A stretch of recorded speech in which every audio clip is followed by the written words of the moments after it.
Alright, in this episode, I'm going to be putting on my own oil cooler. So let's get to it.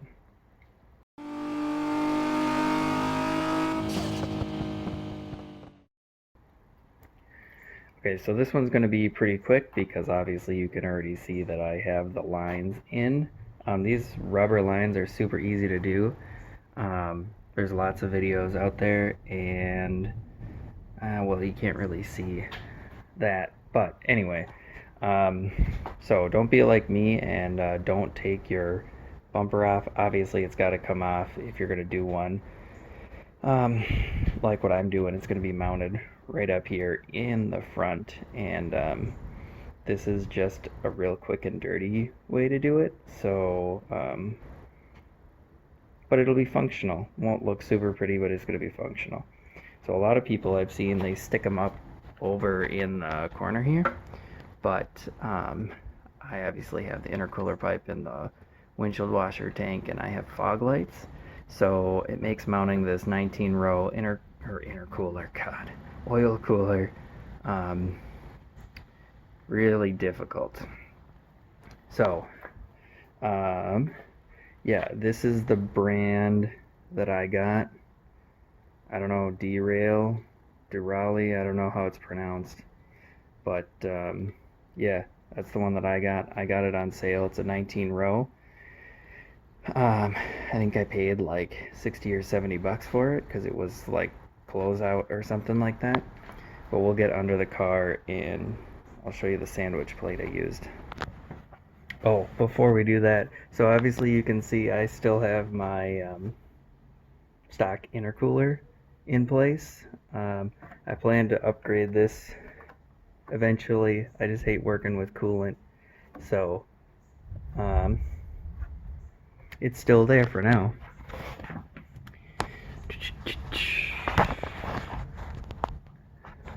Alright, so this is probably gonna kind of suck, but anyway, this is that I got that Moco, I don't know how it's pronounced again. The sandwich plate. It's a thermostatic sandwich plate, so it'll open up when it gets hot.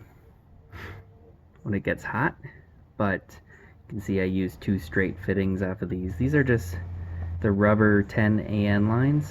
So we got the adapters coming out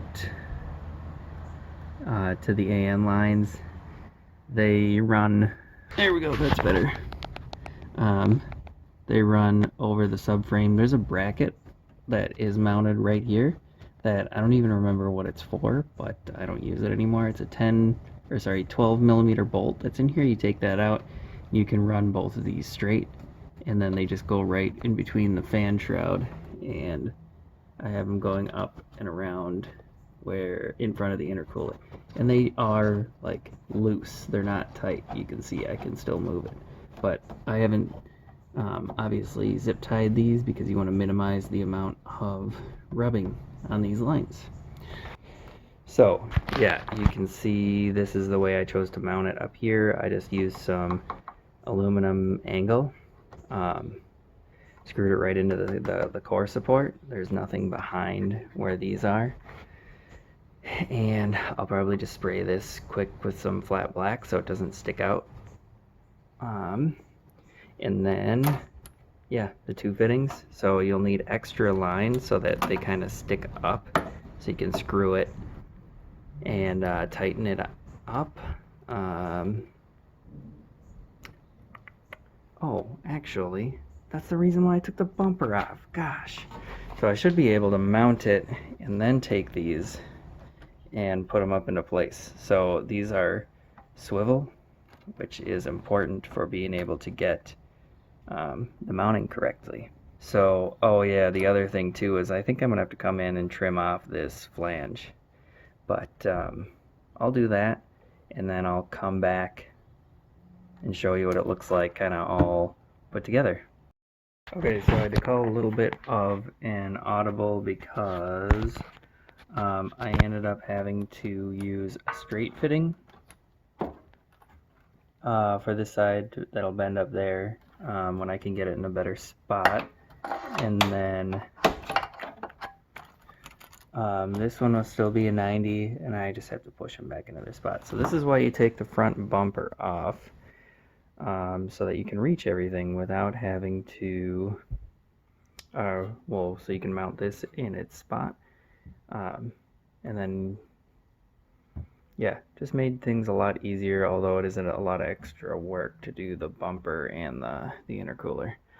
So if you do something like this, you'll have to relocate your horns. So I just made this little bracket from some aluminum, made basically like an L shape from it. And I always do, and you can see this nasty bracket that I have here because I was trying to make things fit right.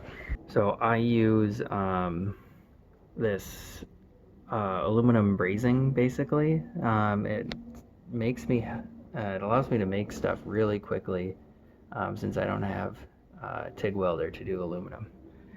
And I had to change it to 245s over there.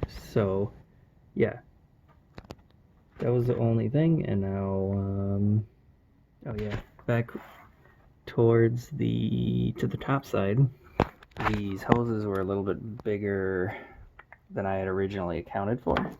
So over here you can see there's kind of like this little piece that sticks out. I came in and basically just ground it down so it's flat, put some spray paint on it. I ended up just using a couple little pieces of tube that I cut and put around these so that they wouldn't rub up against there. So they are free. They're pretty big tubes, so, but anyway, they're not actually pressing up against anything. But I always hear a lot of people that they strip these out and have problems. So when you're putting them onto these fittings, always be able to feed them on with your fingers first, all the way. Both of these went on all the way, and then I use a tool to tighten them down. Same thing with these. Like, these should be able to get started with your fingers, and it shouldn't start to get tight and need tools until you're at least halfway into the threads when you're putting the reusable fittings on like this. So I've never stripped out any one of these, just taking my time and making sure that I can use my fingers on all this stuff first. So I'll just need to throw the intercooler back up, connect it to the pipes, and then put the bumper on, and I'll show you what it looks like all put together. Okay, so here's last update. This is basically everything put together. Don't knock how I have my intercooler mounted. It's from many years ago, and it's still working out great. But little fun fact, this is actually a BK2 intercooler that I got it really cheap, much cheaper than an aftermarket one. And the fin density is great on it, and it's significantly better. It's known to be good to like 450 horsepower in that range. So I had somebody, or well, I just cut off the ends and had somebody just weld on 2.5-inch pipe with a bead rolled end. And then there you go, upgraded intercooler for very cheap. I think I got this for like, I don't know, 80 or 100 bucks. Plus a little bit for welding, so let's call it like 120 bucks. It's better than eBay special.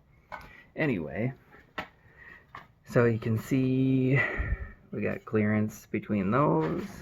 It's all mounted up. And then if we can get some, yeah, you can see the fittings way down there. Yep, and the sandwich plate. So there we go. All, in my opinion, high quality parts. Right up front where there's some airflow, that's my power steering cooler. So there we go, all done.